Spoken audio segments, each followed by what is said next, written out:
আপনি কি জানেন মৃত ব্যক্তিরা কখন বুঝতে পারে যে তারা মারা গেছে? মৃত ব্যক্তিরা প্রথমে বুঝতে পারে না যে সে মারা গেছে। মৃত ব্যক্তির মৃত্যুর পরে আত্মীয় স্বজনের কান্নাকাটি, গোসল দেওয়া, কাফন পরানো, এমনকি কবর দেওয়ার আগ পর্যন্ত সে মনে করে মৃত্যুর স্বপ্ন দেখতেছে।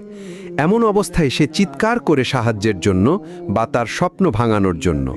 কিন্তু আফসোস, কেউ তার চিৎকার শুনতে পায় না। যখন সবাই তাকে দাফন করে চলে আসে, তখন মৃত ব্যক্তি একা হয়ে যায়। ঠিক তখনই মহান আল্লাহ তাআলা তার আত্মাকে পুনরায় তার দেহের মধ্যে ফিরিয়ে দেয়। প্রথমে মৃত ব্যক্তি এটি ভেবে নেয় যে হয়তো তার খারাপ স্বপ্ন শেষ হয়ে গেছে এবং সে ঘুম থেকে জেগে উঠেছে। তাই সে আল্লাহর কাছে কৃতজ্ঞতা প্রকাশ করে। এরপর সে তার শরীর স্পর্শ করতে থাকে, যা কিনা সবেমাত্র দাফন করা হয়েছে। তখন সে বলতে থাকে, আমার শার্ট কোথায়, আমার প্যান্ট কোথায়?